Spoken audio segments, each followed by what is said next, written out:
Well, hello there, little monsters, and welcome to episode 3 of The House of Delusion, a podcast where we delve into the latest rumors, news, and theories in the world of Lady Gaga. My name is Billy Bomber, and today I am joined by the owner of the official House of Delusion Discord server. Say hello, Bling. Hey everybody, I'm so glad to be back. I actually got a professional mic, so I don't have to be shouting now.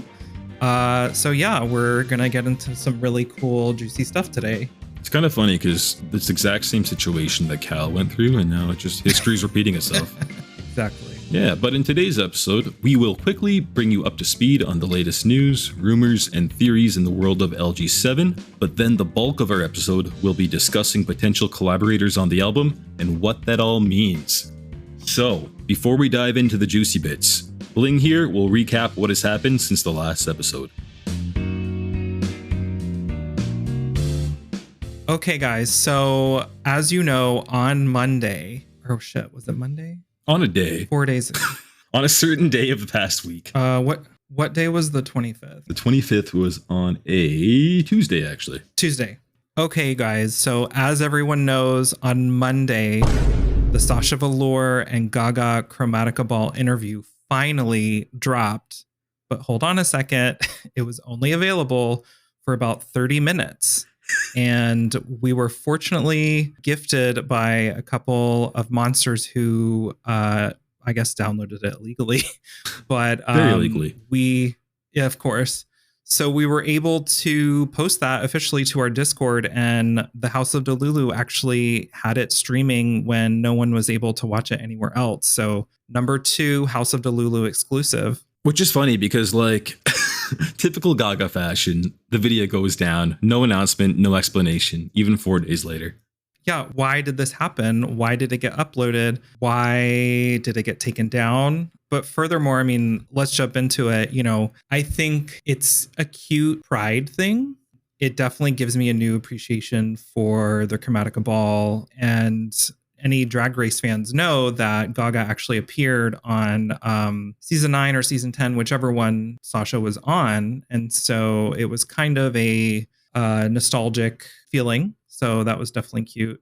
But of course, everyone was waiting for, she's going to ask her about new music. You know, it was announced, I believe, late May that this interview was going to come out. And we were waiting. And it's the last week of Pride Month.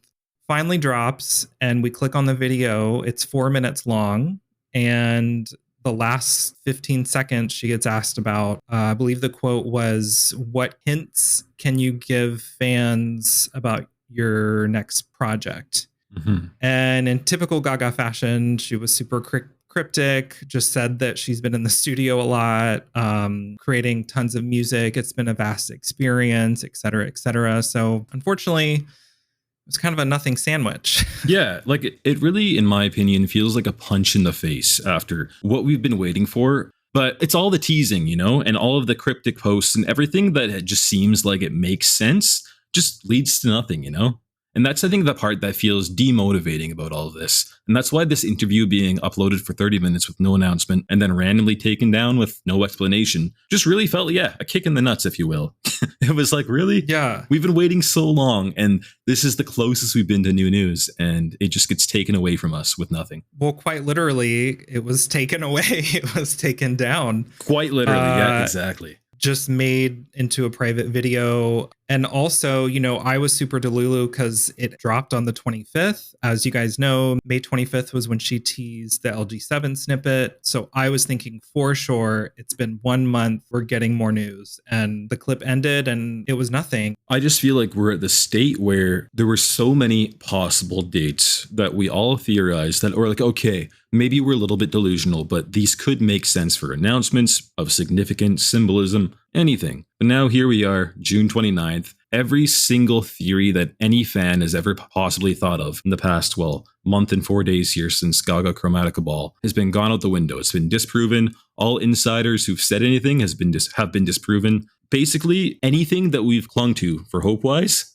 doesn't exist. So we basically have to find a new way to reignite this hype within ourselves. So that's kind of where I guess my brain is at this point. I just want to be like, okay, where are we going next? And what's the timeline like? Well, I mean, I think the positive thing that we can take is, I mean, I've been a fan since the beginning. And for the first time in a very long time, Gaga seems happy, healthy, mentally at peace, healed, concise. You know, she, like myself, tends to talk herself into a corner that if you're not really following it, it might confuse you. But yeah, I'm just incredibly excited for what's coming next because she hasn't seemed this healthy in a long time. And we may dive into this into another episode, but it just sort of seems like that part of her life is complete. Dancing through the pain exploding through electronic music, et cetera, you know, all the quotes that she's had about her projects. So I guess just to put the cherry on top of there, it kind of made me a little more hyped, but I definitely felt the burn after there was no additional news. Yeah, no, and I do see your point and agree with that there. It's the new invigorating hype of her viewpoint of the world and her artistry and her work and how she's perceiving the world around her again. It does seem very much so more zen and she's focused and ready for something. And I hope we get to see that come to fruition. I really hope that her projects and all of this background meditating from the public eye, in a sense, is going to give us something that we can all go yes to. Yeah, I mean, the irony being, you know, she technically was the first or one of the first celebrities to kind of start the, what's it called? The fan names. Oh, like Little Monsters and stuff like that. Right. And, you know, she was queen of Twitter and all that stuff. And the irony being she started all of that, but it ended up kind of poisoning it in a way. And so the irony being when she finally stepped back from the public eye and stopped sharing so much of her life with us, she became more at peace and is in a better place. So, yep, I agree. And I really hope we get to see the results of that. But like you said, this could be its own episode too. So I want to bring us into the next news bit here that happened with the jazz and piano show with more fans yelling things at her during the show. So what can you tell us about that? So Gaga has spawned a new iconic GIF, however you want to pronounce it. Someone came for me because I didn't pronounce it correctly. I'm like, who goes around saying GIF? But anyway. This is a safe space. Don't worry. Thank you. So someone during, I don't know what song it was, but she said, I have 5 shows left. And then one person shouted LG7 next. And then someone even louder shouted LG7 next. And then she just comedically did her look over the shoulder, not saying anything, but saying anything. You know what I'm saying? It's the look again that she gives us. It's that darn forsaken look. And what did we do? We instantly made a GIF out of it. We now have it as an emoji on the Discord. It matches the GIF from the Chromatica Ball tour where she turned around. It matches a GIF from the Juan tour where someone yelled skinny. So just a meme in the making. No, that's funny. I mean, Gaga's bringing out her best looks and best faces. We even got a continuation of Derpika again, I believe. Yes. Jenny, one of our members on the Discord, and I believe is a community member on Gaga Daily, actually was at Jazz and Piano that night and grabbed a new Derpga emoji for us. So shout out to Jenny. Yeah, so if you want to see that new Derpga emoji, come and see it in the server. House of Delulu exclusive number 3. Exactly. Once again, we are bringing you guys all the tea. But on that note, has there been anything else of significance since the last episode that you can think of news-wise? She's just continuing sort of this countdown post. We touched on it last episode. It was something about 7 shows left with cryptic dots and stuff like that added up to 7. This time around, it's 5, particularly 5 more nights of Jazz and Piano. So could it be she's just celebrating the end of the residency? Sure. But of course, we're thinking she's going to count down to the last show, which is July 6th. And I want to believe LG7 is going to be announced or teased on July 7th, the very next day. So 7 does seem like a very significant number. And like you said, it is the number of completion in the last episode. And it symbolizes a lot of, say, biblical references to like we have been seeing. And also another thing I noticed, just actually looking at it now, she made the 7 post there a few days ago, or last week, whenever that was. But then she made the 5 post. This is my Delulu brain making this connection. Of course, this is called the House of Delusion, obviously. But 7 and 5, 7, 7th month, 5, 5th day. July 5th is a Friday. Could 7 and 5 mean July 5th? Like I said, super delusional brain fart moment, but hey, these are fun thoughts and what gets me excited. And what makes sense probably means it won't happen. So yeah, that's the thing, is we make all these thoughts and they make sense in our heads and then they never come to fruition because that was never her intention anyway. But yeah, so I think that wraps up where we are now. We're just anxiously awaiting the end of Jazz and Piano, but we do have a few users in the Discord that were fortunate enough to go to Jazz and Piano. So congrats to them, and let's hope that we have new music in the next couple weeks. Yeah, and before we transition to the next part, I just want to say this is the first time ever I've seen fans coming together and actively working hard to do things to get information. Like going to shows and shouting things, or purposefully uploading copyrighted content so they can get a copyright strike to find more information on the song. Like, fans are going above and beyond, and I'm happy seeing this. So if you guys have done something like this for this era or an era previously, props to you guys. You guys are doing the Lord's work here. Yeah, and someone even mentioned they were asking if we thought how LG7 would stack up against LG6 or Chromatica as far as debut numbers. I don't know if you're a little chartster or whatever, but I personally think the demand is even higher because we're in the post Bloody Mary going viral era. So yeah, I think this is going to be huge. Yeah, I don't follow numbers and charts, so I don't really know like what's a good number per se, but I feel like the demand for Gaga is higher than ever. It's continuously increasing each year, and I think we're going to see some sort of peak. Maybe not the highest peak of her career. Joker 2 could definitely help amplify that, but we will see. There's a lot of good things that could happen. And we'll be here on the podcast to break it down for you. We're going to try our best anyway. But before we dive into the collaborators, I quickly want to invite you to our Discord server.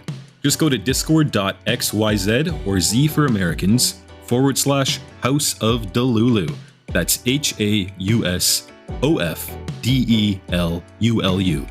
Also, our podcast has an Instagram account now. You can follow me there for podcast updates by searching for bomber.billy. Anyway, on with the show.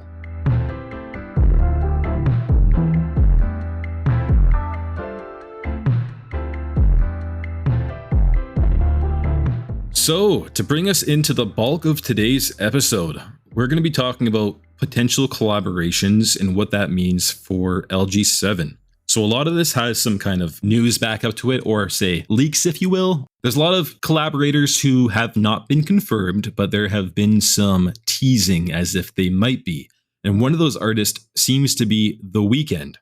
We all know The Weeknd, very massive male pop artist, worldwide, big numbers, big charting, very successful tours, everything. I think he's the number one in the world, right? Number one streaming artist. Oh, actually, that sounds right. I feel like I've definitely seen that in a title somewhere. I would say one of the biggest artists of modern day. There's no doubt about that. So him being on LG7 is a major, major benefit to the album and Gaga as a whole. I mean, they're both major artists in their own kind of similar genres.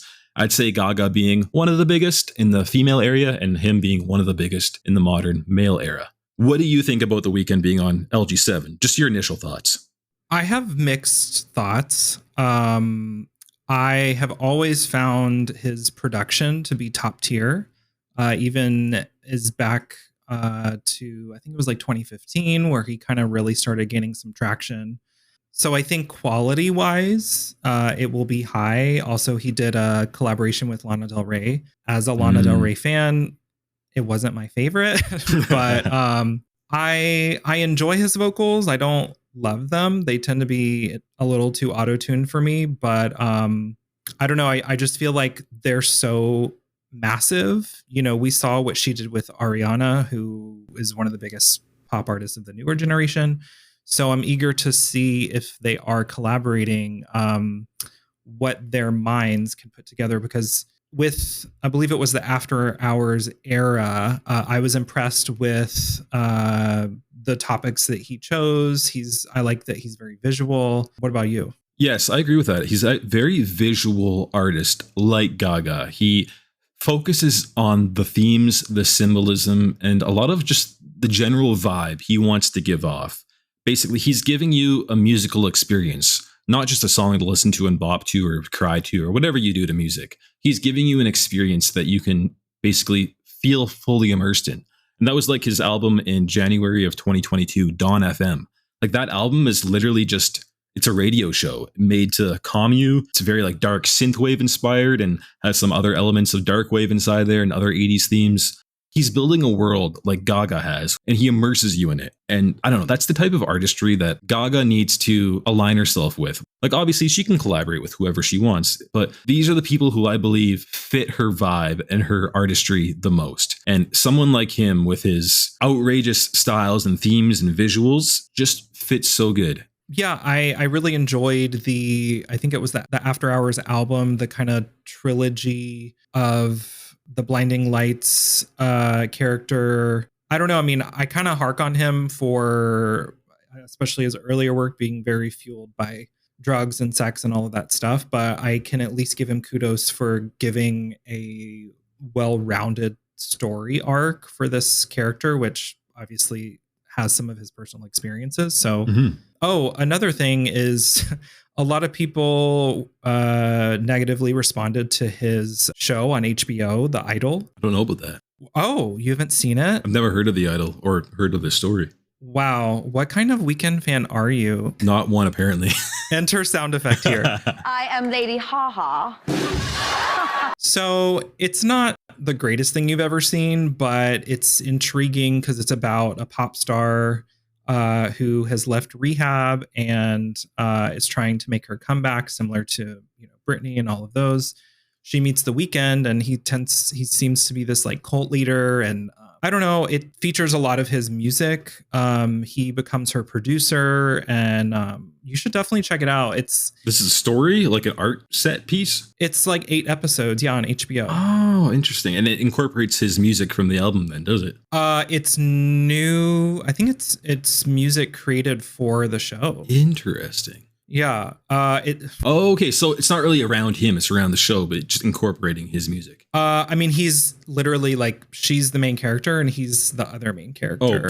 Oh, okay. So he's like a manipulative, abusive person. But I think what he was trying to do is just show that this actually does happen in the industry. So like I said, it's kind of like Showgirls in that it's so kind of over the top. Can't really look away, but I would at least watch it once in my opinion. That's fair. And those are the kind of vibes that I would love to be seen brought into Gaga's vision. And actually from his album Dawn FM, there's a snippet I want to play of a certain song here called Sacrifice. And this is a vibe that I'm really hoping the album emulates. So I'm going to play that right now if you don't mind. But yeah, let me know what you think of this song after. It's only about 10 seconds.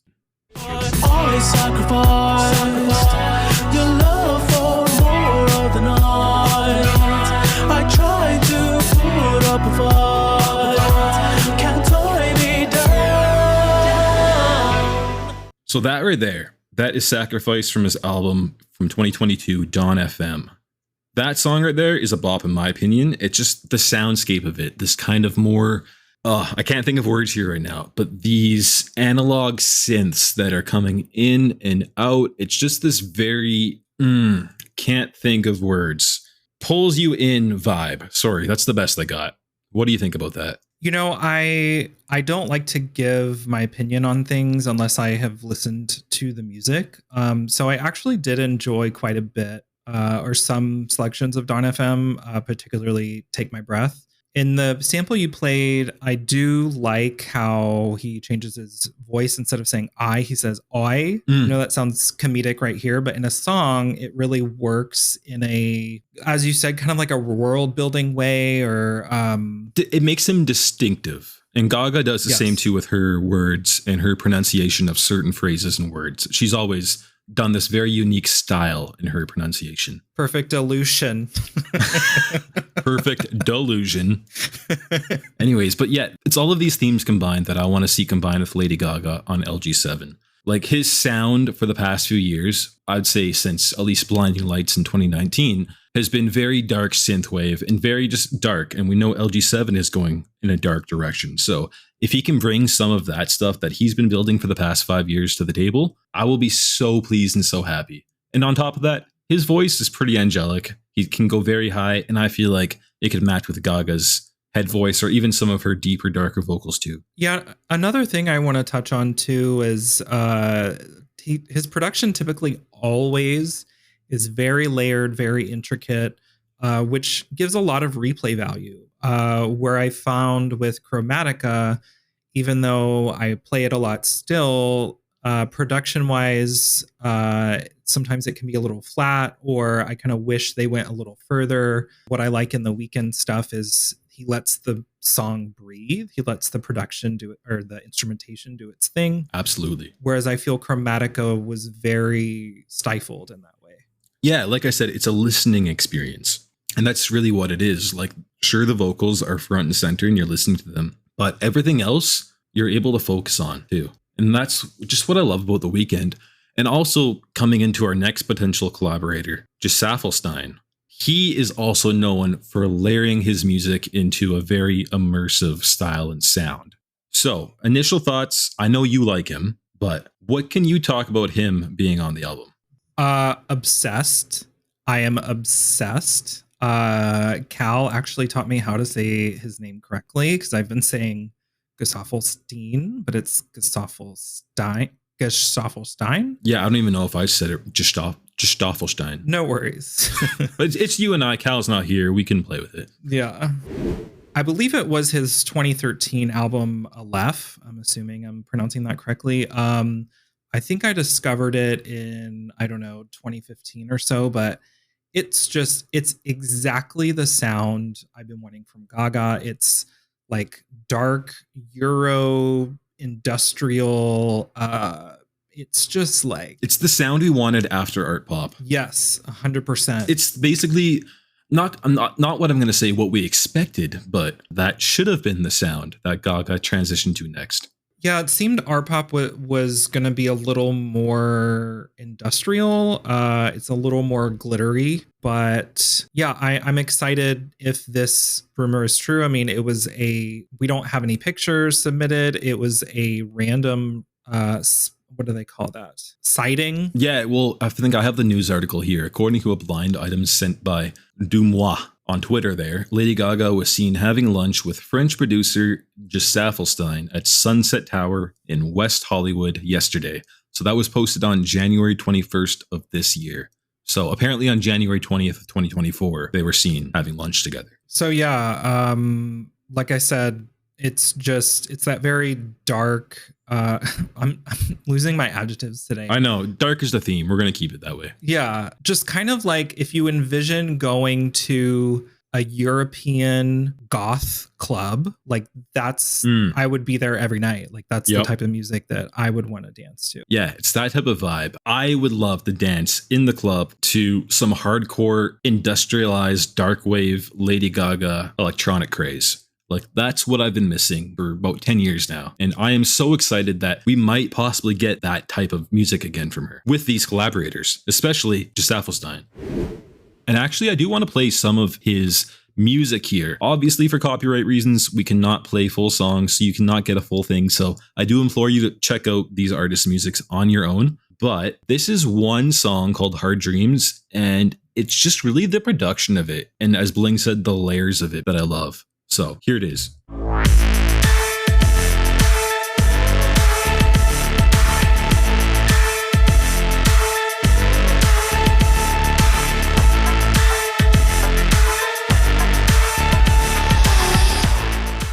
So in that snippet, you can definitely hear the very industrialized metallic sounds behind it that Gesaffelstein is known for producing.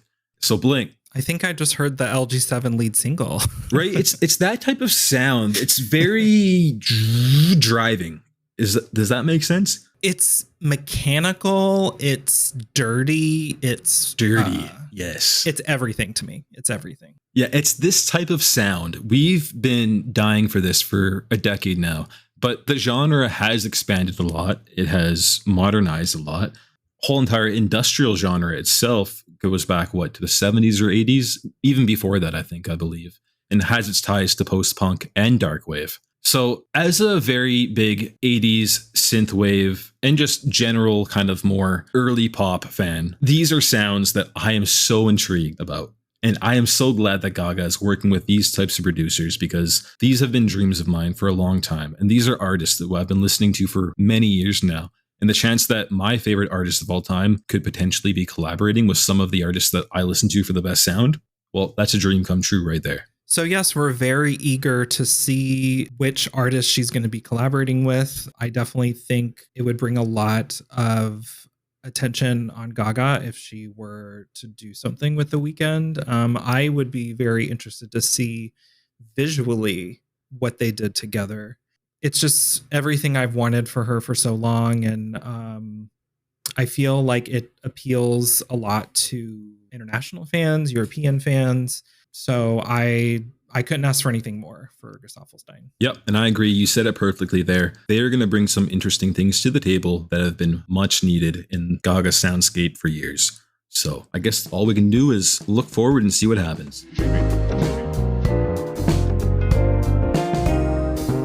But on to our next section. Bling has done some research on two other potential collaborators, one being the producer Andrew Watt and another being a vocalist Caroline Polachek. Know what, Bling? You just bring us into the conversation. Okay, so out of all of the rumored collaborators, Andrew Watt is the one that we actually have the most receipts on. Receipts being June 7th, 2023, Andrew Watt followed Gaga, Bobby Campbell, and Burns on Instagram. Burns, as we know, was a big collaborator on Chromatica. September 13th, 2023, Keith Richards from the Rolling Stone in a video interview said that Lady Gaga was working with producer Andrew Watt before going to the studio with them for their Hackney Diamonds album. December 18th, 2023, Watt posted a picture in Shangri-La studio with the purple lighting. And that purple lighting we all know all too well. Let's hope it actually means something. Like we haven't had any dead ends with it yet. We've only had more purple lighting. So I guess that's one theory that hasn't been a miss yet. Oh, I've got more for you. Just you wait. Ooh la la. So February 4th, 2024, an iconic day because Watt was pictured with Gaga in studio in the infamous James King photo that was taken down within 10 minutes. In March 22nd, 2024, Ozzy Osbourne said that Watt has been working with Gaga and he's waiting for her to be done so that he can help Ozzy with his next album. And Ozzy is a big name right there. Like that just proves it enough. Oh, I've got more for you. I just need to shut the fuck up. Sorry, go on. April 17th, 2024. In a recent interview, Andrew Watt said he's focused on producing a project that should be completed before the summer of this year. Quoted as saying, "I'm in the middle of a project now. I just finished another album before this one. I'm waiting for the summer for new work. See what happens." Interesting. I know. Super cryptic, right? Watt and Gaga followed each other on Instagram. Watt has liked several posts, including the infamous TikTok post that counted down to what? Nothing. Yay. However, that post was also liked by producer Woodkid, who, do you know who Woodkid is or why they're linked? Yeah, I know the name. Don't know much about their music. Sure. So Woodkid actually worked with Gaga on the Dom, can you say that? Dom Perignon. I don't know, something like that. It's Frenchy. It should be noted that earlier this year, Woodkid posted photos of him and Gaga working on the Dom Perignon campaign. Using the same demon emoji that Gaga recently used. He also commented on her posts, and the story I just mentioned with her pictures was actually deleted shortly thereafter. So I think it's safe to say that he is all but confirmed at this point. Yeah, her post was responding to where LG7 was. She said in a vault guarded by this emoji, and then around the same day or something he posts stories of her with this emoji, and then those posts were taken down. I mean, okay, let's do some quick maths right here. So you said that he was going to finish it before the summer, and we know that he is currently on other projects right now as of May, I believe. Actually, it seems that him being the producer, or at least on the album in some form, is all but confirmed at this point. We have lots of reputable sources that have more or less corroborated his inclusion in the album. And like you said, he planned on finishing it before the beginning of summer. And we all know from his posts and his activity and lifestyle, he's on other projects right now. I think he's actually on the road. So he's been done for a little while now. So I think that's safe to say too. LG7 is probably mostly done, or at least with the stage that he needs to be involved in. Yeah, because I mean, he originally followed Gaga and her team back in June of last year. And if you remember, it was June or July when she posted a selfie outside of Shangri-La, and we didn't pick up on it at the time, but earlier this year we dove back. And so it seems that they've been working on this since last summer. Yeah. So when she says she's been in the studio every day and it's a vast experience, I'm Delulu enough to think double album, trilogy album, something different than just a standard era. I can see where the double album and the delusion of wanting more music since she's been in the studio since last summer. Well, from at least our viewpoint. If they truly started producing this album heavily last June or July or whenever that was, we're a year later into this full production. She said that she was hard at work in the studio every day. We saw in January and February just how heavily involved she was. So if that was halfway into the album creation process, imagine how much she has done if she's truly been giving it her all for this past year. Let us pray. Yeah, we can only pray. I mean, let's try not to give ourselves too much false hope here.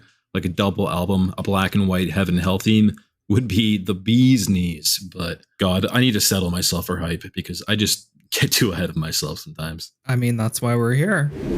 So in addition to Andrew Watt, one of the other highly anticipated collaborators is Caroline Polachek, who I now know almost everything about her. I previously knew hardly anything. But why do we think she is tied to LG7? Well, a few months ago, Caroline Polachek followed both Watt and Gaga on Instagram, and Watt followed her back.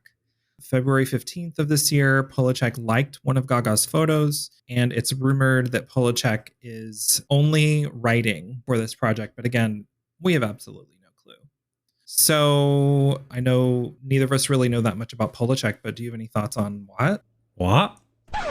So for Caroline, I don't know anything about her. Like when her name was mentioned, she's a completely new name in my brain. I know you brought some clips to the show here about her. Are you okay if we play one of those? I just want to get a vibe for what she is. Oh yeah, absolutely.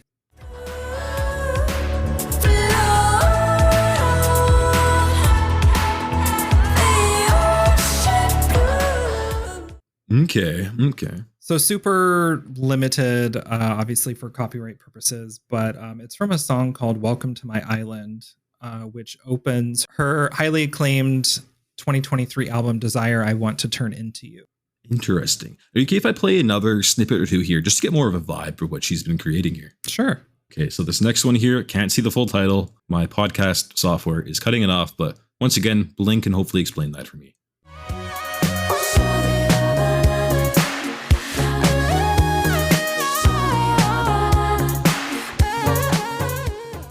Okay, I really like that one. What is that? So that is actually from her previous album, Pang, P-A-N-G, from 2019. That was sort of the single that got everybody's eyes on her, called So Hot You're Hurting My Feelings. What do you think of it sonically? I love the way it made me feel.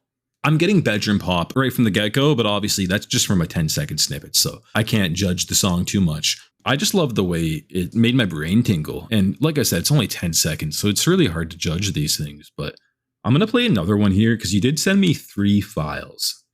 Dang. Dang. Dang. Dang.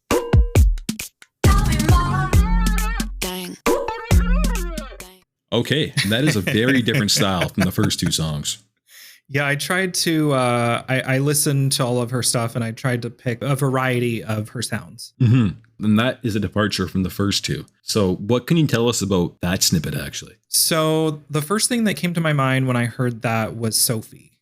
As you know, Sophie, who's no longer with us, is a huge hyperpop producer. I would argue she really Revolutionized hyperpop, what do you say? revolutionized, made it more well known, interjected it into pop. Sophie was behind Charlie XCX's Vroom Vroom. So it's very unconventional. When it first came out, we called it Pots and Pans. Yep, I did that too. So I don't know. I think I feel like Caroline did it in a way where it's toned down a bit. What I like about her is she uses her voice as an instrument. It's very light. Very light and very different from Gaga. Like, I wouldn't expect her to collaborate with this type of artist, just from these snippets alone. Yeah, so I would like to actually talk a little bit more about Caroline because she has a lot of parallels with Gaga. For example, she's from New York. At a young age, lived in Tokyo, which she has said influenced her music and her artistry. New York girls stick together.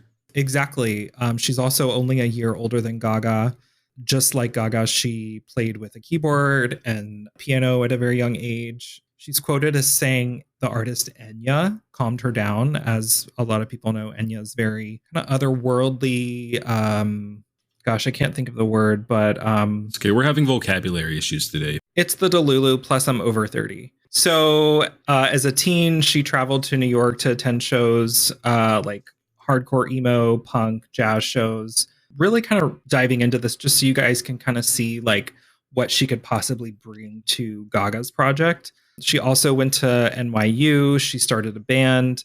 She worked with this guy. It's either Jorge or George. I'm not quite sure. Elbrecht. And the reason I'm bringing that up is because recently George or Jorge Elbrecht posted on his Instagram story that he was scheduling mixing projects in the next few months. And that same time, he liked a post from Gaga. So he's also rumored to be collaborating with Gaga as well. Caroline's also a very visual artist. So she's directed music videos for different artists, co-wrote and co-produced No Angel for Beyonce, which was included in the Album of the Year nominations. In 2014, she self-produced an album called Arcadia, which she described as pastoral electronic music. The album was made entirely on her laptop without instruments or external microphones. Jesus. I know. She sang vocals directly into her computer's built-in microphone. She makes songs like Little Monsters make fake leaks. Right. Exactly. She's composed and produced instrumental scores for designers like Prinza Schuler and Tess Giberson. More recently, in 2017, her vocals appeared on 2 songs for Charlie XCX's Pop 2, which is well known in the community for being one of the biggest pop albums of the last decade. Her solo album, Pang, which I referenced earlier, received critical acclaim and was placed on many critics' year-end lists of Best New Music. In 2021, she was the opening act for Dua Lipa on the Future Nostalgia Tour. Also in 2021, she was featured on Charlie XCX's New Shapes, featuring Christine and the Queens. Her song Bunny is a Writer, Pitchfork named at the top of their list 100 Best Songs of 2021. In 2023, her album Desire I Want to Turn Into You received critical acclaim, and she describes the album as very maximalist. So that the album that So Hot I'm Hurting Your Feelings comes from, it features bagpipes, Spanish guitar, quote, ray of light style trip hop beats next to Celtic folk, children's choir, and early 2000s style radio pop.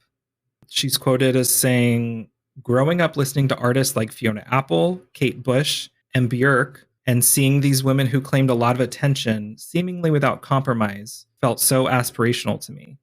People have described her as Gen Z's Kate Bush. The other day, I was getting Imogen Heap from her, if you guys know Imogen Heap. Her other influences include Celine Dion, Björk, Kate Bush, Fiona Apple, and surprisingly, Kitty, who's like a heavy metal band that I used to listen to in my angsty days. This I wanted to make particular note towards. She's inspired by, quote, artists whose looks were inseparable from their music. Artists like Nirvana, Marilyn Manson, David Bowie, and Busta Rhymes. She's very inspired by contemporary artists like Rosalia, Doja Cat, and Lana Del Rey. And on an extension of that, we can assume Gaga too, because, well, we know that her looks and her artistry is very connected to her visuals and music.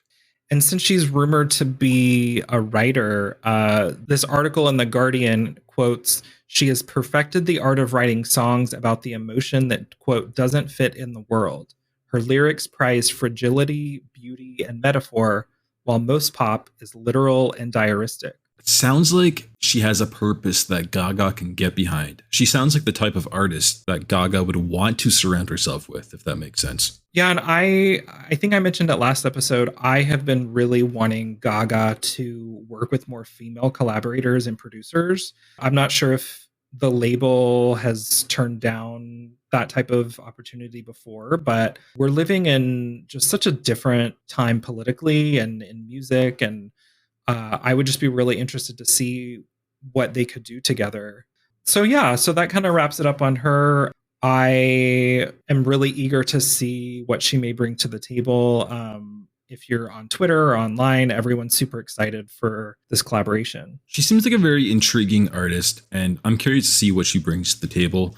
I will have to do my own homework on her and listen to her full songs and not just these 10-second snippets.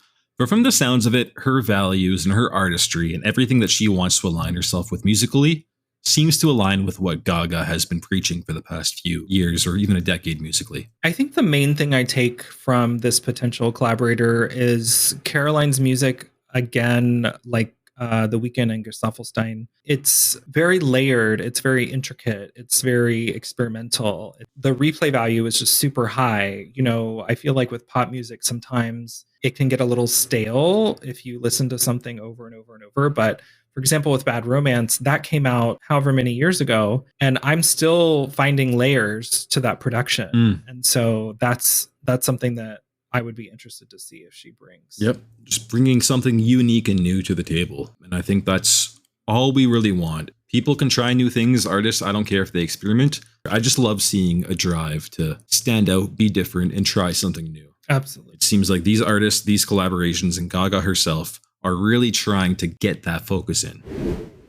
All right, so before we end off this collaboration section here, I do want to rewind a bit and touch on the production styles for LG7. So between The Weeknd, Gesaffelstein, and Andrew Watt, they've both produced and created songs that have emulated the vibe that we want for LG7. So to close off our collaboration section here, what are your final thoughts on the production style between Andrew Watt and these other collaborators? I think it is just going to hopefully bring Gaga to the next level. You know, say what you will about Chromatica and Blood Pop, and even maybe Mark Ronson, but I feel the last two albums lacked, again, my vocabulary is lacking, but just kind of like those levels. And when you have your headphones on and you're diving into some music, really being able to sit with a particular sound and notice this layer of production, and then a week later notice this other level that you didn't hear before. And I feel like with Chromatica and Joanne, we discovered all of the layers pretty early on. Once you hear the song, you kind of hear the full song. Yeah. So I'm excited for Watt too, because he previously won Grammy Producer of the Year in 2021. He's been working with legends. So obviously he produced the entirety of Rolling Stone's previous album. He produced 2 albums for Ozzy Osbourne, one of which won Best Rock Album at the Grammys in 2022. He's known for working very quickly. So as Little Monsters, I feel like that's our thing with Gaga, is she tends to take her time, but it seems she potentially is working with a producer that may push her forward. I did want to share a quote that I felt really applied to Gaga on What. Is that okay? Of course. So Brandi Carlile worked with Watt at one point, and she's quoted as saying, "He has a knack for helping wayward rock legends see their own light again," stating, "He has that in common with Rick Rubin." Side note, Rick Rubin owns Shangri-La Studios. She says, "They both have that ability to big picture understand culturally how an artist has impacted the world and bring them face to face with that. It might be his greatest superpower." What do you think about that quote? That is a very interesting statement to make. And that does get me kind of excited. It sounds like he knows how to bring out the best sound in the artist and basically amplify those layers, as you've been talking about this entire episode. And if he is associated with this project, you know, he may be a big influence into why Gaga is so healed, why she feels more confident with music, or seemingly so. So when I read that quote, a light bulb kind of went off. I'm like, oh, she's been working with him for at least a year, for about a year, and it seems she's in a much better headspace. So maybe he kind of helped her get her mojo back, if you will. For sure. And actually, let's play a few snippets of some songs that he's produced here in the past. Speaking of Lana Del Rey.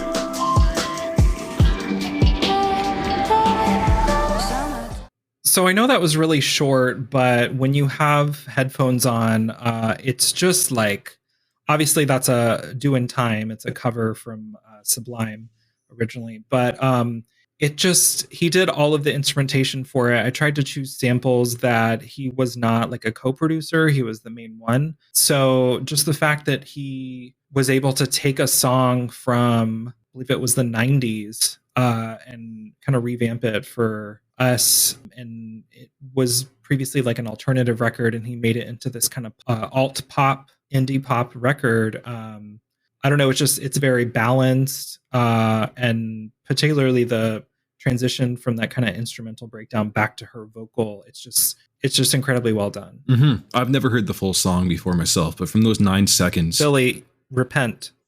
Oh, Watch The Idol and listen to Lana Del Rey. Actually, listen to the entire Norman effing Rockwell album. Yeah, there's so much here I need to listen to. And Andrew Watt is very interesting. He has a variety of production styles. We played 2 songs of his here in this entire episode. So there's a lot more to be done and a lot more that he can obviously do. So we're just showing the tip of the iceberg for him. But no, Andrew Watt, trust me when I say he's a good guy and we want him on LG7. This ain't no blood pop situation. Applause sound effect. I do think you would like this next selection from Andrew Watt, the Miley Cyrus one.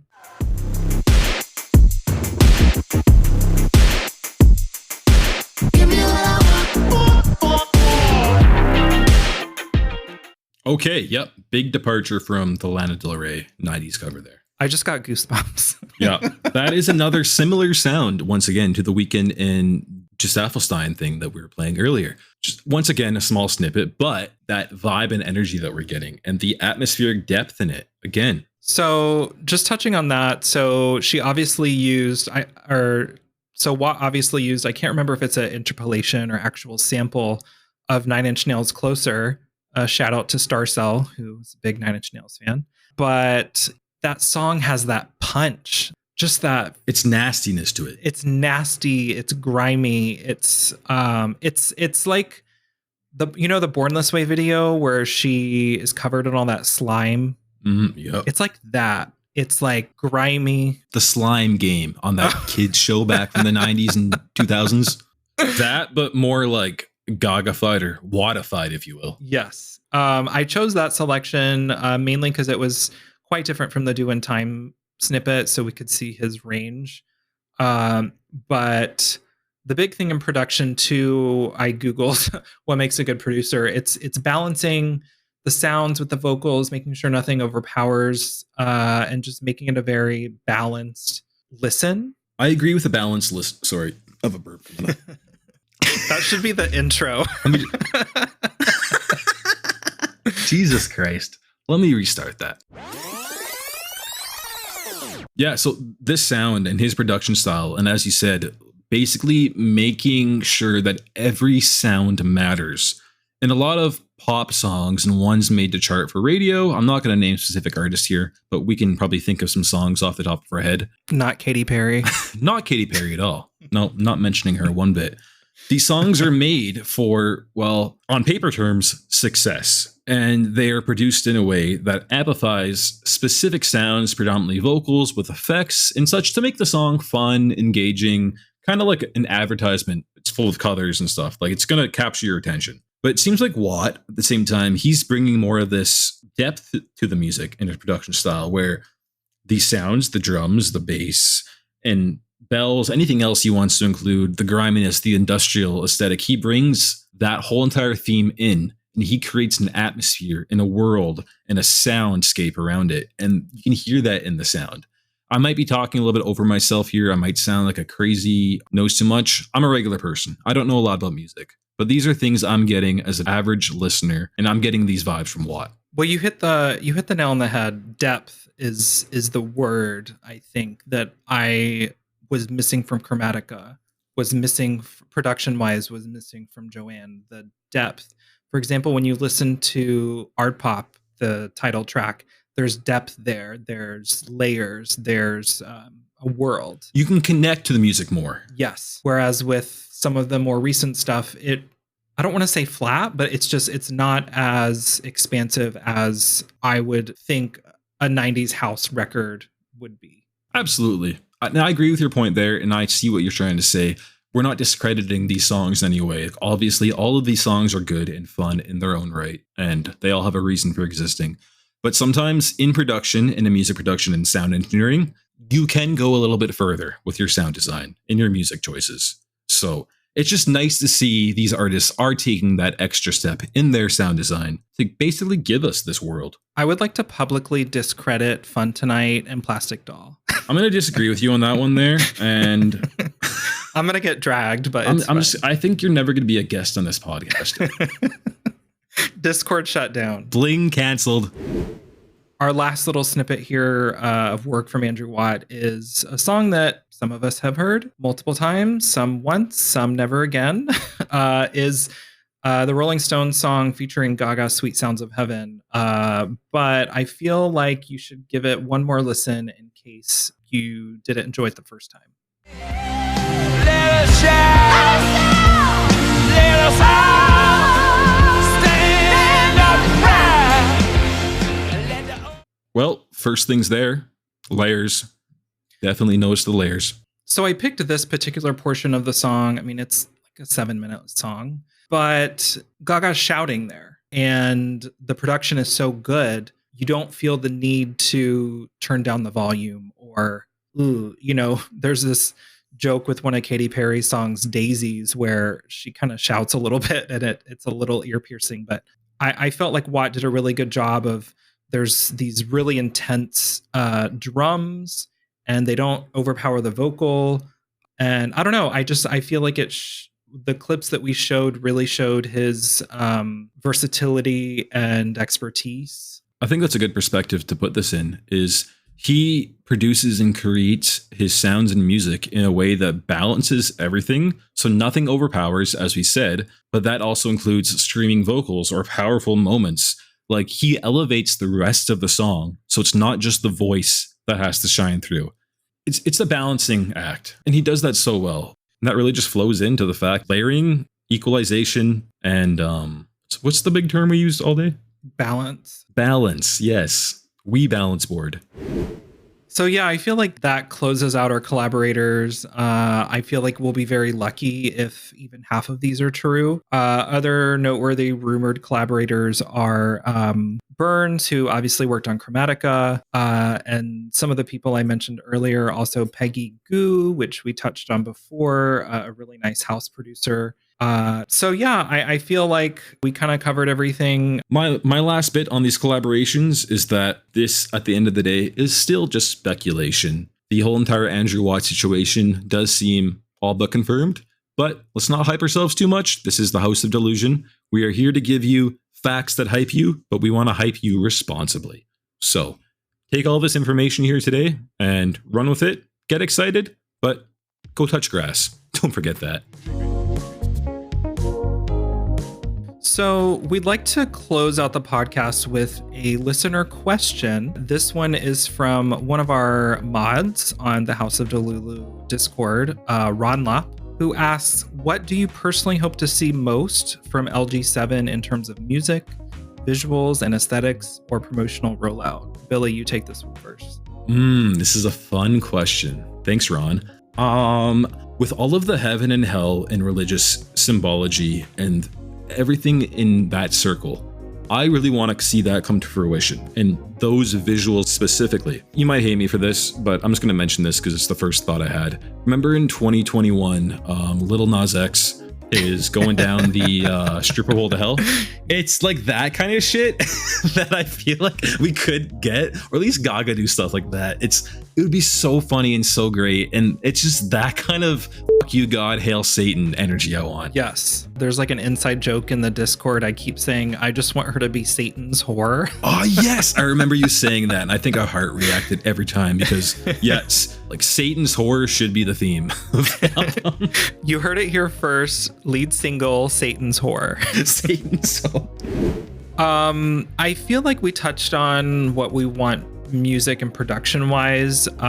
Personally, I would like a lot of quantity. So after more than 4 years without new music, I would love a double album, which we've never had. I would love a visual film, which we've never had. After all this time, I feel like just something other than the typical rollout that we've seen. Visual wise, obviously, you know, dark imagery. She's at her best when she is doing dark, in my opinion. But I think, as we kind of touched on before, she has healed a lot. And I feel like maybe she's mastered the art of being in that dark vibe creatively, but not personally. Yep, you summarized it perfectly. And I agree with every single point you said.